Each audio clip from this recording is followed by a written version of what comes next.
Greetings, folks. We've got a treat for you today. It is myself and Purple Patch coach Max Gering. We're talking about reflection. We're talking about a process that we put into the Purple Patch coaching methodology, which we label ARC, which is assess, reflect, check in.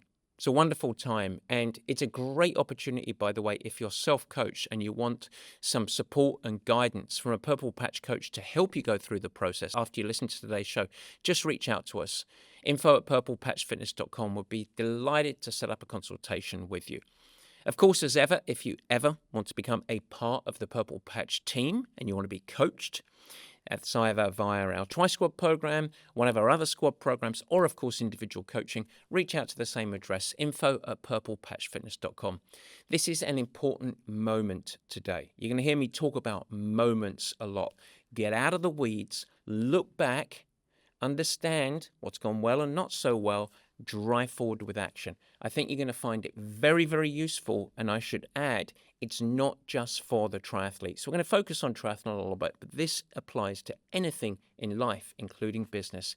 Enjoy the show. Take care. I'm Matt Dixon, and welcome to the Purple Patch podcast. The mission of Purple Patch is to empower and educate every human being to reach their athletic potential. Through the lens of athletic potential, you reach your human potential.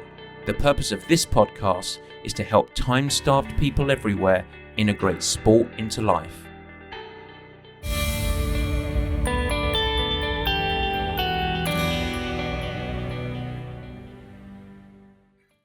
And welcome to the Purple Patch podcast. As ever, your host, Matt Dixon. And ladies and gentlemen, he is back. Goodness me, this is becoming a trend. We welcome back to the show Purple Patch coach Max Gering. Max, how are we doing today? I am doing well. It's good to be back. I'm excited for this one. It's going to be a good one. Good. It is. It's going to be fun. We're going to be talking about reflection and a process that we have at Purple Patch, ARC, which is all to be revealed soon. But before we crack into what we like to call the meat and potatoes, how have you been, Max? What's been going on? Things have been good. It's Monday afternoon here in sunny San Diego. Busy coaching, and things have been busy at Purple Patch. You had a big webinar last week, so my calendar is full this week with lots of people reaching out, looking to chat about what we're doing at Purple Patch and looking for more information. So that's how I'll be spending a lot of my time this week, in addition to coaching my regular athletes. Fruitful conversations. I've got to ask coaching, and I'll throw you under the bus a little bit, but you're always in the trenches with your athletes. And I'll give you one of the perhaps impossible questions, although you're good at thinking on your feet. So what's your standout coaching moment been or experience this week since we last spoke? That's a tough one. There's so many. No. What's the standout coaching? One thing I'm really excited about that I'm doing right now is I'm coaching an athlete through running his first 100K race. Busy Oh, yeah. executive, has 3 kids, a lot going on in his life, and coaching him through doing that, but with a multi-sport approach, is a lot of fun and challenging, and we're having a good time doing that together.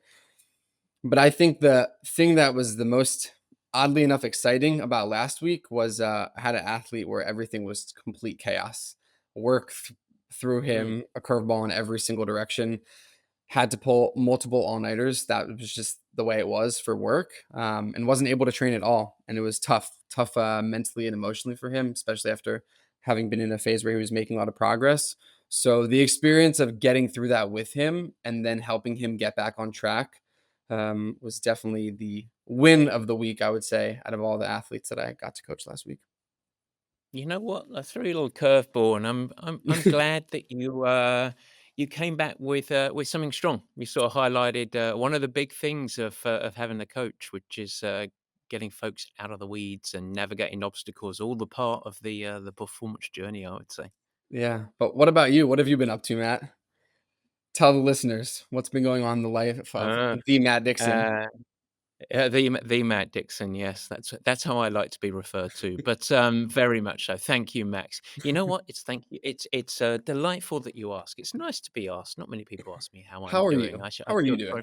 doing? Thank you, Max. I'm doing very, very well. No, um, very, very busy actually, and all with really interesting, intriguing, and in a really healthy way, challenging. side of stuff. So as you mentioned, I guess I'll start with the webinar. We had a great webinar last week, over 100 people live with us, and that was really fun. That was all about training for an Ironman or half Ironman in 8 to 12 hours a week, something that we're pretty darn good at Purple Patch. So we will leave the link to the recording in that if you weren't able to attend live. But they're really fruitful, some great questions in there. Had a lot of fun on that. And then Kelly and I actually, for next week's show, had a fantastic interview with a woman called Gwendolyn Bounds. And Gwendolyn she's actually now the senior vice president of the Wall Street Journal's Leadership Institute, but she's the author of a fascinating book called Not Too Late. You know it, Max, because we've been talking about it internally with the team, but Not Too Late. And it's all about rediscovering, reemerging yourself in mid 40s. She was absolutely not an athlete. And took up Spartan racing, and so Kelly is making her second appearance on the show ever. She did a great job. We had a three-way discussion with Gwendolyn. She goes by Wendy. I think it's absolutely unmissable. So we're going to release that next week. That was a really, really enriching and I would say empowering conversation. Mhm. And then I'll even give you a third as well. I was down last week in Scottsdale, Arizona. We were leading a workshop with our senior coach Will, and Will and I were working with Susquehanna. It took me about 2 months to learn how to say the organization's name. But it was great. It was with their leadership team and what they call their growth fellows, high performers within their portfolio companies. And we did a great leadership summit there, leading them through a workshop. We even hiked up to the top of Camelback as a little bit of physical exertion as well. And it was really, really empowering and I think really beneficial. So that was something where you go away a quick 4-hour workshop. You come back, and it was just so empowering, really enjoyable. So beyond the regular coaching and everything else, and that has been a pretty busy time. But now I'm locked in with you here. I'm excited for our conversation as we march forward in today's show. And let's do it. But it's awesome to hear what you've been up to. I'm sure the listeners like it as well. A lot of really fun stuff happening. A lot of competing demands, as we say. But when you use the Purple Path Yeah. methodology, you manage it all. Get you. So let's talk about today. What are we? I'm gonna let you lead this part. What are we in for today? What are we talking about? Today we are gonna touch on probably one of your favorite topics, my favorite as well, the importance of reflection. And we're gonna talk about ARC, which is assess, reflect, check in. Something that we're always doing as coaches with our athletes, and we've done as coaches at Purple Patch, but something that we're leveling up this year in the way we do it and doing it in a more organized way to really help our athletes get the most out of this process of assessing and reflecting and checking in. And today we're going to walk the listeners through the importance of why it's important to take a step back, stop, reflect, think about what you've done, think about where you want to go, both in sport and life. So that is what we are going to do today. Yeah, Arc's really I would say a component and a now 2025 more formalized component of the broader Purple Patch coaching model, which I'll talk about the Purple Patch coaching model, I'm sure, today. Um, and I say it's more formalized because we've sort of added this tagline naming convention to it to really help formalize it across the Purple Patch coaching team who were already utilizing it, but now in a more formalized, but also across the broader Purple Patch athlete base. And it really helps ensure that we can scale this, I think, critical component of all high performers, which is pause, come up out of the weeds, reflect, so that you can move forward with real purpose. And so, yeah, as you said, we're going to share this with the listeners, and the truth is, whether you're coached by Purple Patch or not, this is, I think, an absolutely incredible tool for performance in anything, not just in sport, but in broader life.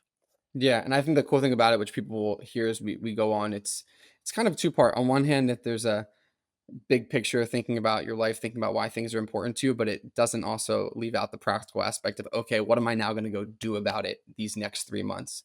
So that's what people can Yeah, expect to get out of this one is some inspiration, but also some really actionable steps. yeah, that's great. So then I think a good place to start is a little bit about the Pearl Patch coaching method and the 4 A's that we talk about a lot. I think that will give us a good way to make sense of everything. Yeah, that I think I should sort of take a step back and just talk about the coaching model and some of the why behind it. And if you can bear with me for a couple of minutes here, I'll give you a little bit of history on this because I think the context is really very helpful.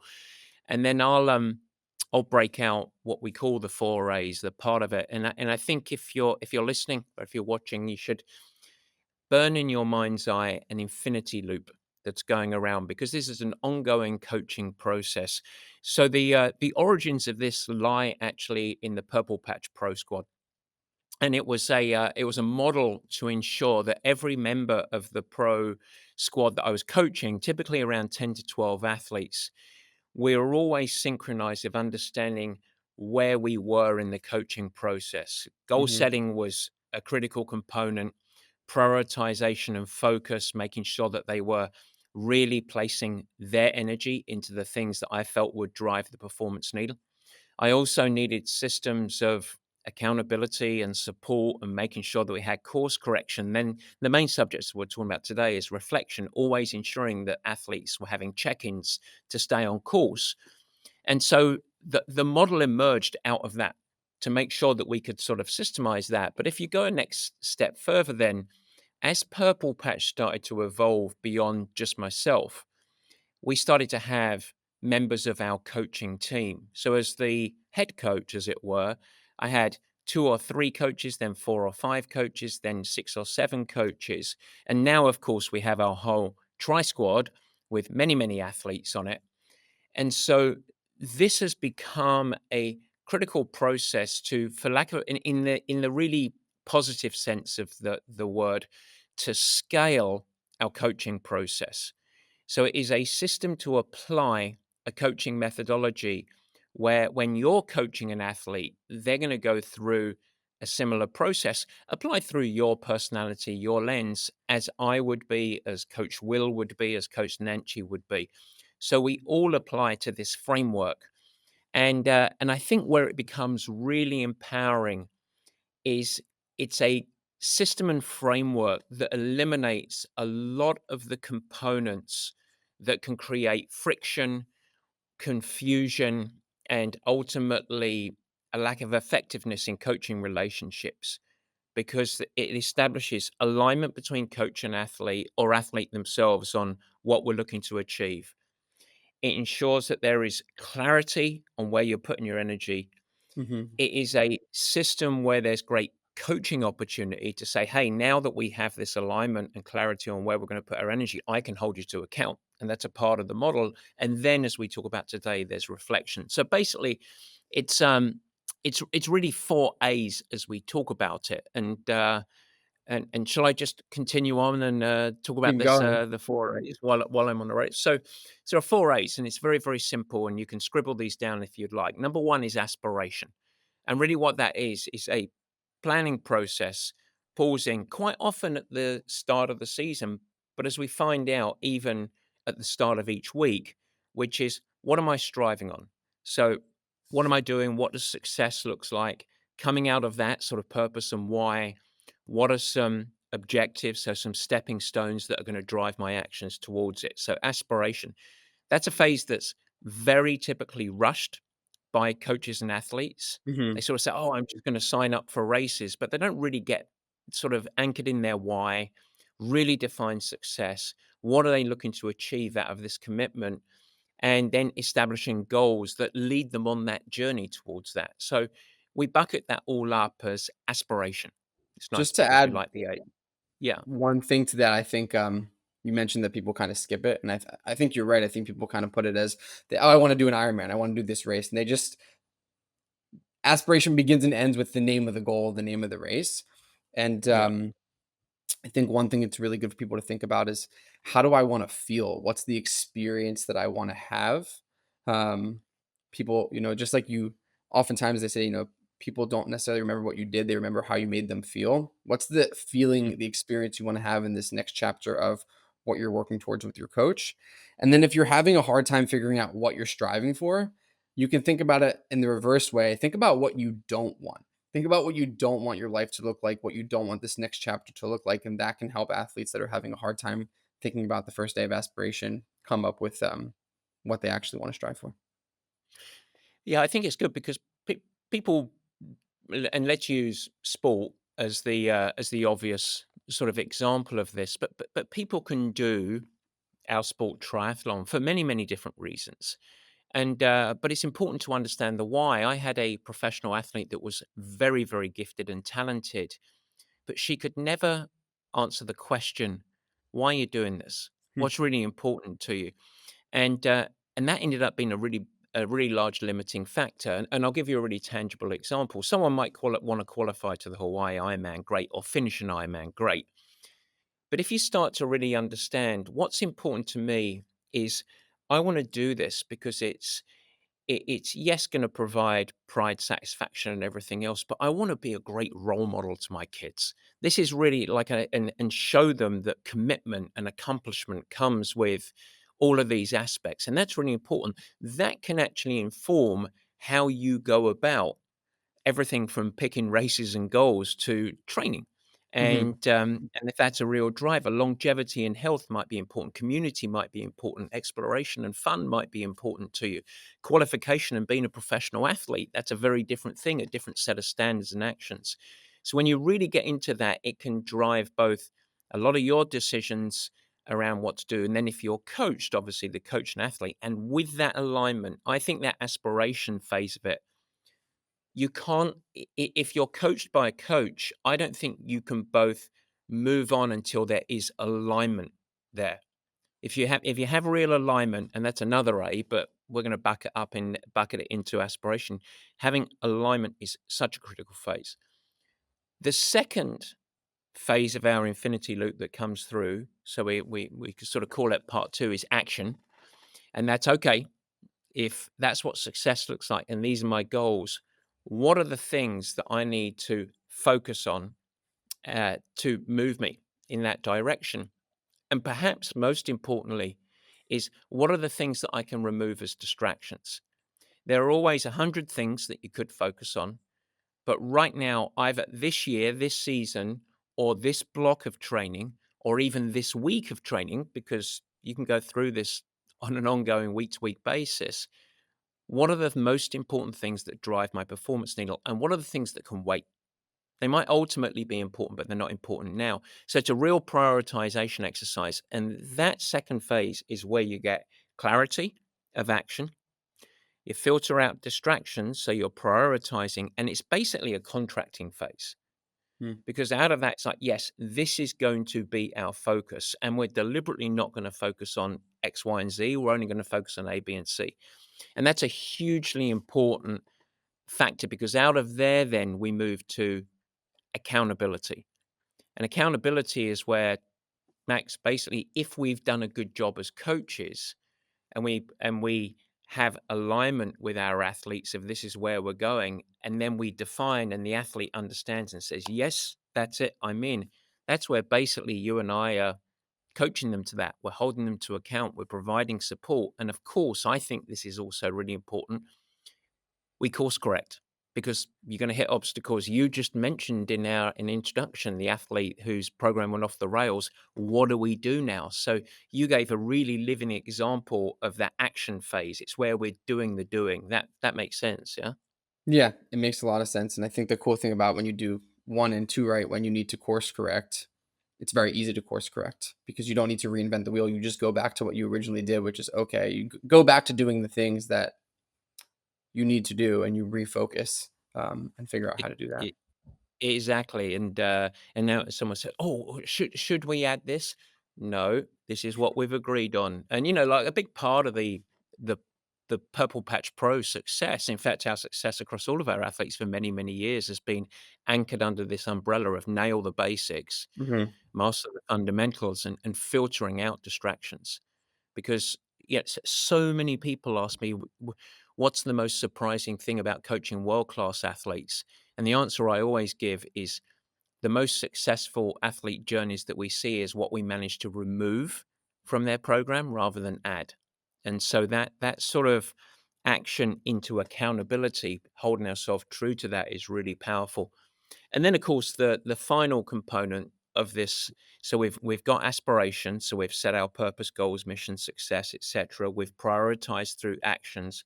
We're doing the doing with the accountability section, and then we've got assessment, our topic of today, and that's really a key component. Which again, many athletes just get into the grind. Coaches get into the grind week to week, layering off, and they never pause, get out of the weeds, come out of the 1,000-foot view, come to 5,000 feet, and actually look back and say, how am I doing? What's good? What's not so good? And how does that inform? And then re-engaged. And from a process, I sort of chatted about it briefly, but this process is obviously going to occur every year. Season planning, you go Mhm. through a whole season, but at a smaller level, it can also happen at key transitions. So post races, when you go through and you finish, and it was like, okay, what was good pre-race? Now, what do we need to do? How do we need to adapt? But also weekly, Sunday special that we talk about. And the first part of the Sunday special is what we're talking about today, which is reflection. I guess that in many ways leads us into the ARC process. Yeah. Yeah. No, I think that's a really good point. And one question I have for you is like, why now? We're doing this based on a quarterly. We can do it at a lot of different points in time, you're saying, but we've chosen to do this with our athletes at the end of the quarter, um, Mhm. leading into the next quarter. So, in terms of sport, why is this an important time? Why quarters? Why is this an important time of the season to do that? Just maybe one or two sentences on that for people listening. Yeah, what we're doing, and we're doubling down on this year. I think it's Hmm. all. I think we've always done it, I would say, more informally. Certainly, I would say less coordinated across all of Purple Patch. And so I've kind of done it with my athletes. You've done it with yours. Brad's done it with yours. But this year we're really making this more of, talk about it in the team. If you remember, a moment.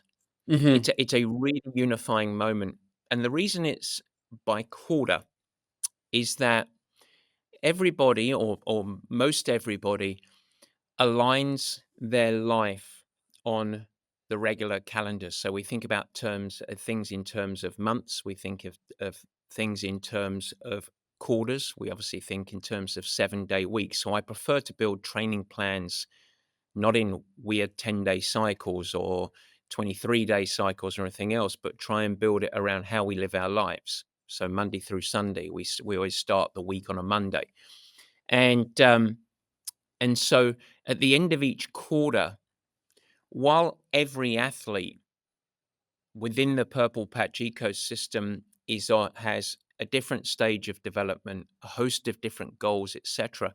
If we throw a blanket, an umbrella over the majority of athletes, we like to move people through blocks of training that have a focus. And the obvious example of that is in Q4. So in October, November, December, we label that as kind of off season. Some people are still racing world championships, but as a rule, our mindset as an organization is off season.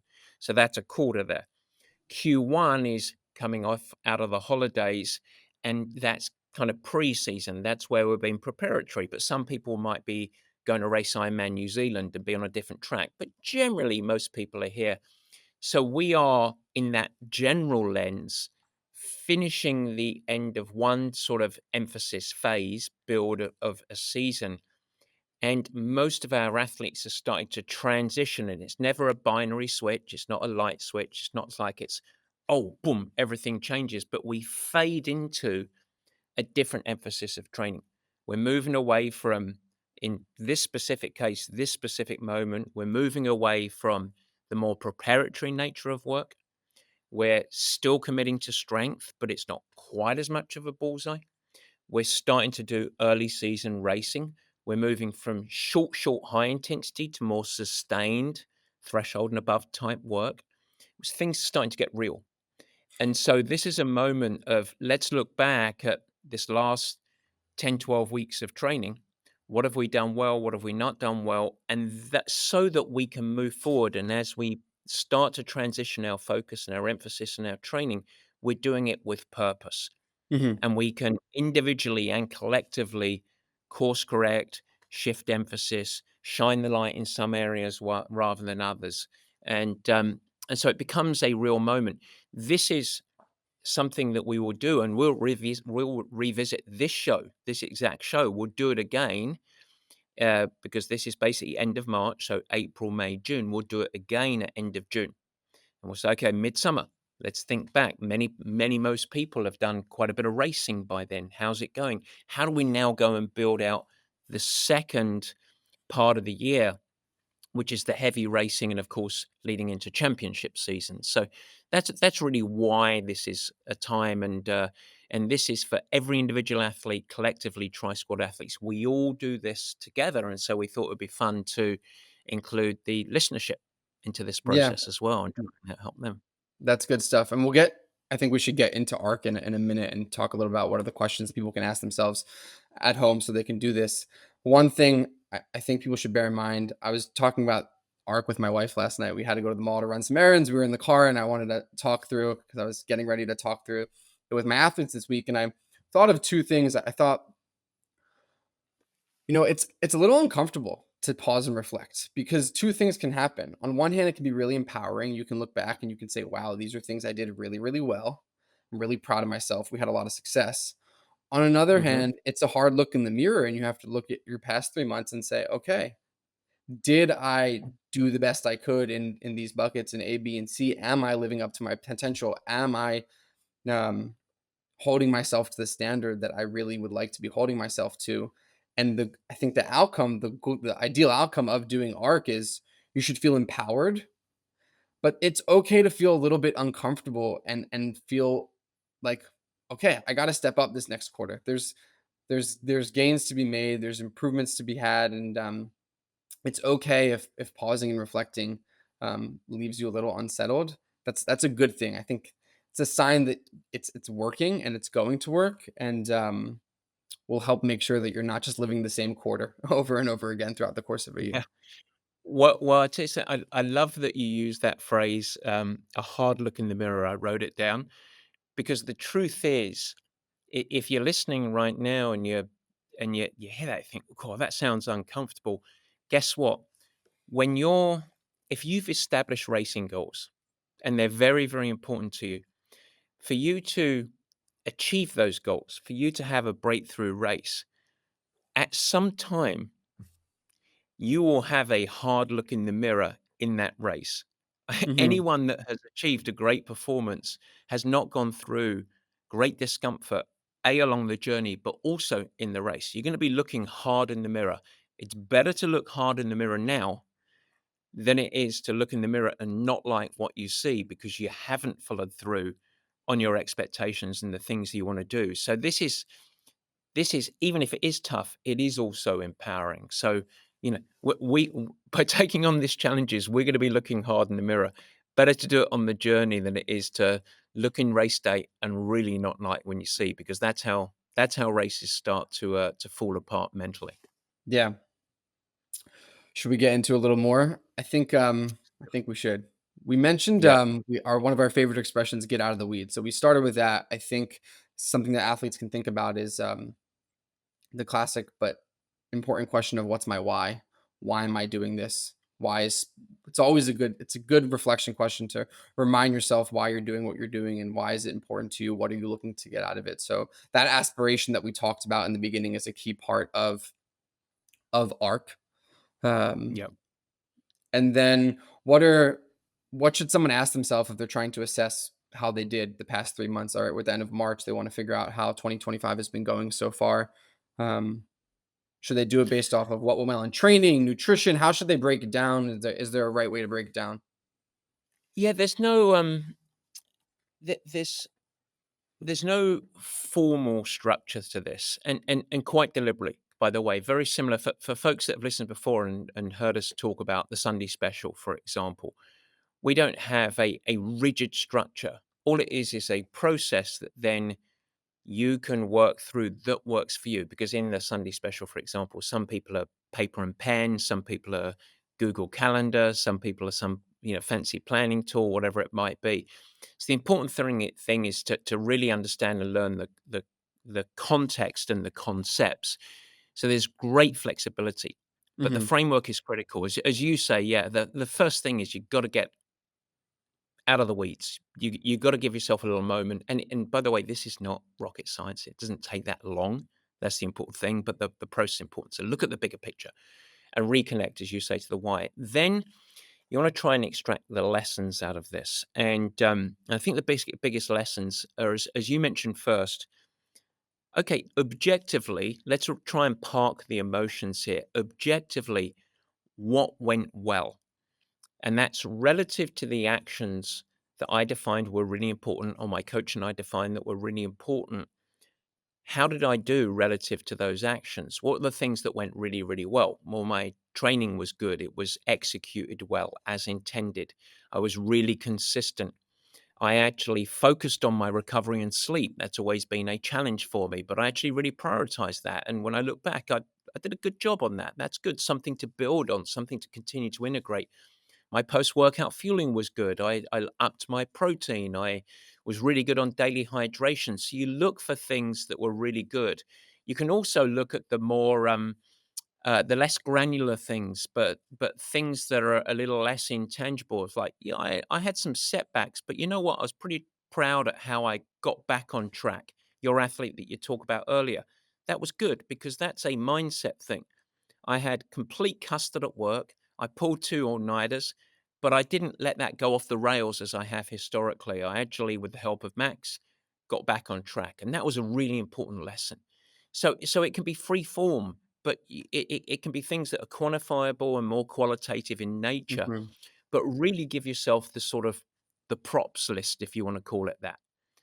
And the reason you do that is firstly a little bit of perspective because when you're grinding day to day, week to week, sometimes we forget our progression and we actually can pause and be like, oh, we haven't done too bad here. That's pretty good. But also you want those successes to say, all right, I've got to double down on those. I've got to cement them. I've got to formalize them, etc.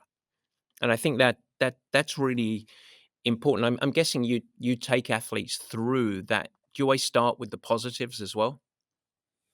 Yeah, I think starting with it obviously depends on the person. Some people you start where just where the conversation begins, but I think in general it's important to acknowledge what went well and why. Yeah. Um, and start with overall speaking, like how was it for you? We talk a lot about fun. I think last podcast we did together, we talked about winning is fun. Did you enjoy this last block of training? How did you feel? Like what were not just your physical energy levels from hydration and nutrition, but your mood, your emotional state. So any question that's going to get somebody thinking, and usually it's good to start with the positive questions. And then I think what didn't go well, a good Yep. question to ask is, you know, maybe would you have done something differently? So it doesn't have to be what didn't go well. Maybe something wasn't wrong, but if you were to go back and do it again, which you're going to do this quarter, right? That's the beauty of being alive. You get another chance. So it's quarter number 2. If you're going to go do it again, which you are, unless you're planning on giving up, what would you do differently? And that can also help people then start to make the mindset shift to the next part of arc, which is okay, from these lessons learned and from reconnecting with my mission, how is that going to inform now what I'm going to go do? The Yeah. next step of And arc. and I think on the I don't like to use the word failures on negative, but I think it's important that you objectively sort of rate yourself and rank yourself of like, no, these are the things that I didn't do well. Like my sleep wasn't as good as it could be. Hmm. Or I'll give you an example of an athlete that I coached that said, I woke up to go for my run and I read the news and something was happening geopolitically, and he was like, I just got depressed, so I didn't go for a run. Well, that's actually something you ought to write down because that's he can't influence world events today. So it's something that's out of his control that he enabled to, detract from his own performance journey. And of course, even if he was sort of bummed and a little bit down, a little bit depressed from it, the best thing he could do was go and do something in his control, which is to go and move his body. So that would be something that you would write down, be like, that's not a good practice or habit. I can course correct on that. There was no reason for that. But really identifying that and not thinking about it as a punitive exercise. Hmm. It's actually things that you can look at to say, this objectively I did not do well. I committed to myself that I was really going to focus on my sleep. So did I do that well? No, I consistently X, Y, and Z. It's like, no, and it's not saying, therefore I am a failure. You don't need to go down that road. It's like, therefore I have an opportunity to double down now, because it informs exactly that. Okay, how do now these insights, my positives, my negatives, I've got them not in pursuit of confidence erosion, but in pursuit of action. Now, reconnecting with my mission, that aspiration, how do these insights inform my next steps? How do I need to adapt and change? What needs tweaking? What needs to maybe be recommitted to? And what's my primary focus moving forward? So you're basically moving back into that flow. Yeah. And this is a really, really important moment, which is the lists themselves, however you write them down or note them or memorize them, are worthless unless they lead to action, re-engagement, reprioritization, and starting the process again in the context of what you've done. Something to build on the positives and things to course correct on the negatives. Yeah. I like that. And it's it's important to, again, not for the sake of making yourself feel like a failure, as you said, but to be critical of yourself. And we're in the business of helping people tap into their potential and creating high performers. And you know better than most, after your years of working with high performers, they don't want things like to be sugar coated. They want the hard truth and the honest truth about what they're doing well and what they're not doing well, so they can get better. And when you do this Yeah. the right way, you start to learn how to coach yourself through life and ask yourself the hard questions and be critical of yourself. Um, so I agree, it's super important. And one thing I've spoken I a lot. Yeah. can I just interrupt there? Because I think that's a really important moment. You know, when I reflect on coaching athletes, I mean, you know that Max, you know that I love to have fun, and I, you know, one of our brand things is serious with a wink, where this is fun and high performance should be fun, and we want to get results, and it's there. But I think if to sort of highlight one of the areas of success, important success, not just in the pro athletes beyond, is a word, authenticity of coaching. And if you're a coach listening, I think this is really important. The worst thing you can do is varnish um, varnish something in sort of fake truths and just think positive, positive, positive. It's like, yeah, I'm always quite happy to say you didn't do that very well. Like, that's not very good. But it's not. Therefore, it's you. It's never personal. It's because if you have alignment on what we're looking to achieve, what we're both looking to do is improve. And so the most I'm going to absolutely drive when I see behaviors that I really like and actions that are great and execution that is great. Positivity is really important. People need and benefit from really positive feedback. But equal to that, if it's not executed as well as intended, it's just as important and just as positive to say that wasn't great. And when that authenticity really emerges, you start to have the magical word in the coaching relationship, which is trust. Mm. And trust is, you know, you with one of your coached athletes, me with one of mine, but it's also me as an athlete with myself. Because if you are self-coach, which I never think is optimal, I always think someone being coached in any endeavor is better for a whole bunch of reasons that we've talked about. But if you remove the personal side, the identity side, I didn't do well, so therefore I'm a failure. And you remove that side of it, it's like, actually, I didn't do well and I need to improve. That's a catalyst to really ignite performance in many ways. Yeah. Very good point. And for the athletes that are self-coached, or even if you're coached but you're doing this exercise, it helps you develop trust with yourself. Yeah. Because you're checking in with yourself. Um, to go to the, I think, to keep it moving to the next point. Um, our job as coaches is to always, right, we're constantly keeping in top of mind what are our athletes' aspiration, what's important to them, what's happening in their life, and then we're always there to help them focus on the things that are in their control, so they can actually then move the needle forward. Which is even when you didn't do something well, okay, why didn't it go well? What was in your control that made it not go well? And okay, that's the thing we're going to now focus on. Um, so I think to keep it going, it's okay, now this next quarter, this next phase, keeping your mission in mind, what are you going to focus on? And Yeah. it doesn't have to be, as you said, it's not rocket science. It doesn't have to be sit down and write a thesis with yourself. It's enough if you walk away from ARC with one thing that didn't go well and 1 to 2 actionable things that you're going to refocus on this next month or 2 months. You'll get a lot out of this exercise. Um, Yeah, I agree. This is not extensive. This isn't forensic accounting.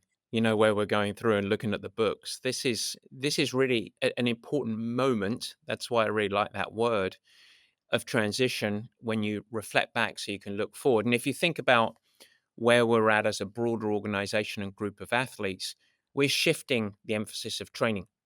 So things are starting to get more serious for our athletes. And for most purple patch athletes, this means that, hang on, we're just about to get some more heavy interval work, dialing in mhm. really sustained efforts. Okay. We're going to do some early season racing and prep work. So we're going to start to fine tune and get some more performance. Running off the bike for the triathletes becomes more important. We're going to integrate some racing simulations in there, starting to build experience and familiarity and confidence.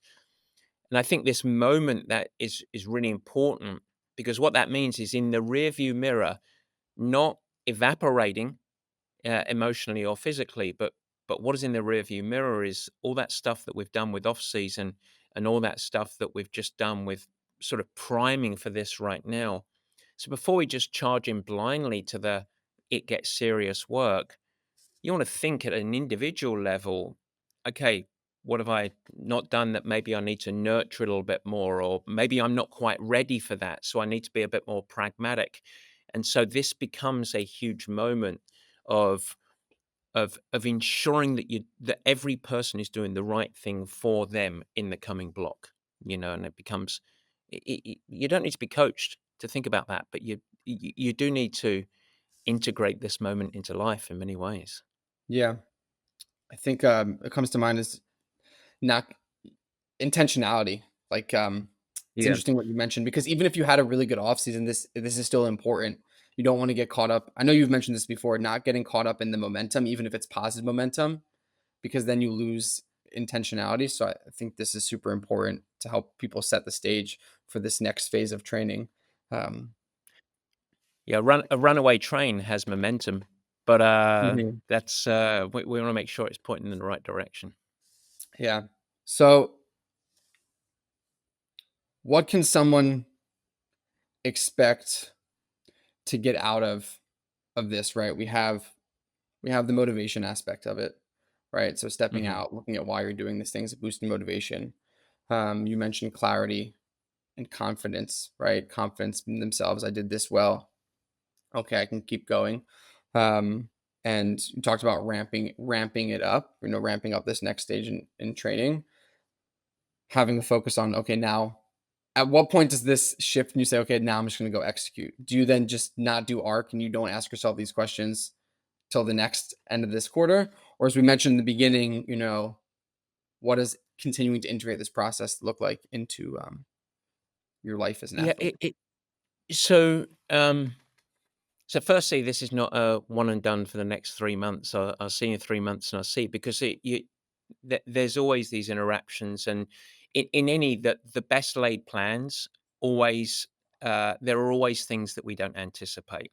So Hmm. flex in the program is important. So I sort of alluded to it earlier, but the weekly Sunday special, that sort of point, that is a little mini arc moment in many ways, because you reflect on the weekly basis, you course correct based on what happened. Your athlete that has become the theme of the day, he had to course correct because his life turned to custard. So that's really normal. So this is an ongoing, almost mini cycle that you always do, just week to week. It's ingrained in habit. It helps drive coaching effectiveness. these bigger moments, the sort of quarterly basis or post race, sometimes you do it on an individual level. I think it's really, really good for, you mentioned motivation, like re-engagement. Um, Motivation will always ebb and flow a little bit. Commitment is there, and this is a recommitting process. I think that's really important. And then it gives you clarity and confidence on, okay, this is where I'm going to apply my focus, and that can be really powerful when you've got all of these competing demands, where it feels like you're in the middle of a snowstorm. It's like, no, this is what we're looking to get done. And it enables you, we talked about the shifting training emphasis that we have at Purple Patch. It enables you to move in execution mode. Yep, this is what we're doing. Let's go. And that is giving you time back. And when I say time, I mean mental capacity, not spending time on things that are not a part of your agreed. It's like, okay, this is it. It's a really big moment. So I think it really transforms the effectiveness of training more broadly. And I think that's what you get is effectiveness, you get clarity, you get confidence, you get execution. So out of it, whatever training program you adhere to, it's going to have much higher likelihood of success. And that's why it's such an integral part of ultimately the coaching and athlete process, I would say. Yeah. What you know what just came to my mind when you said that is if you not doing this is a recipe for the mindset of just chasing hours and miles and just more and Yeah. more and more to calm your anxiety. I think because you mentioned getting time back. And you can only Yeah. get time back when you have that clarity about what you're going to do and what you're not going to do. So that I mean, that's why for the people that have been following along the show for even before I was at Purple Patch, that's why this is such a integral part of the Purple Patch methodology. Because without doing this, you're gonna fall victim to that chasing more and more and more mindset. I tell you what, I can't tell you how many people at work. I mean, we talked about heading down to Scottsdale. How many busy business professionals, executives that I work with, that when you first start, that the first thing that they'll say is, "I wish I had more time." And when you start to work with them beyond the physical, and you look at the organization, everyone that's really committed to their job typically has, you know, an endless list of things they could get done. So never in their life do they finish work on a Friday and think, I got everything done. There's always more. So they're always chasing and chasing and filling time and filling time. And so, the Sunday special that we've talked about today, where you actually say, no, this is what I am going to do. And with deliberate intention, this is what I can move to next week, isn't procrastination, is actually a prioritization.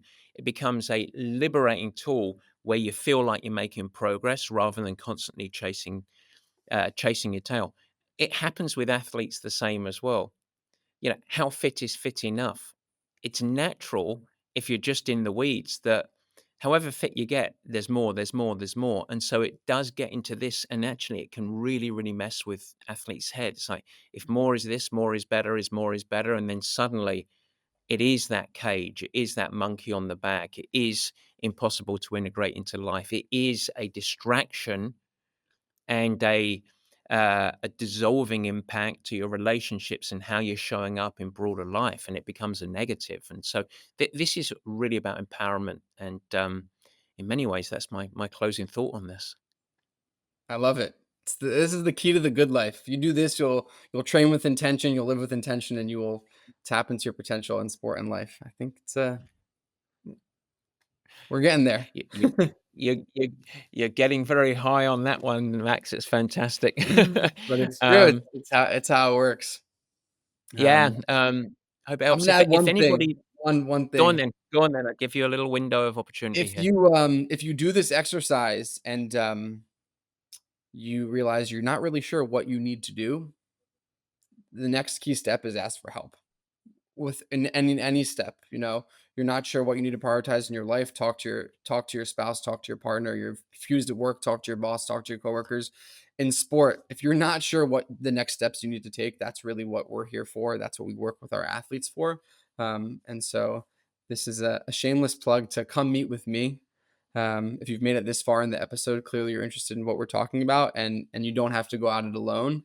And I think a good a good point of reflection is realizing where you need help, and where you can do it on your own, and not being afraid to ask for help. So you can always book a Yeah, consult with a pro patch coach. yeah, no, I think it's a great point because if you're coached individually by myself, you, Nancy, Brad, Scott, etc., within Purple Patch, this is a part of the coaching process. But if you're a part of the Purple Patch Tri Squad, or any one of the squads, sometimes it's really difficult to do this alone and really get direction. And this is a great opportunity for internally squad athletes to say, "Yeah, I'm just going to grab a session." Obviously, that's an internal thing of like, yeah, and just reach out. So Purple Patch athletes listening, this is a great moment because you've got a framework for a coach to talk you through. And then, as you say, just listeners that are self-coached, it's a great time to just get a little bit of help because it with that, I think the outcome of it should be, yep, clarity, boom, and I'm up to go, and then and we take from there. So yeah, I think it's a good example, and I think the simple thing on that, Max, is if someone wants to investigate more, just feel free to reach out, info@purplepatchfitness.com, and we can take it from there. Yes, we can. We can. Well, it was a lot of fun. We're gonna reconvene in a couple of weeks on our next subject, and next week, Wendy Bounds will take it from there. Gwendolyn Bounds, Not Too Late, a really empowering conversation. And as ever, everyone, thank you very much for joining Max and I, and appreciate the feedback. Keep the questions coming in. We love receiving your questions. info@purplepatchfitnesses.com as well. And we can get some good feedback with you being the co-host, Max. So we're going to keep it going. You're stuck with me for now, but we'll take it from there. Guys, thanks so much for joining, and thank you for listening. I hope that you enjoyed the new format. You can never miss an episode by simply subscribing.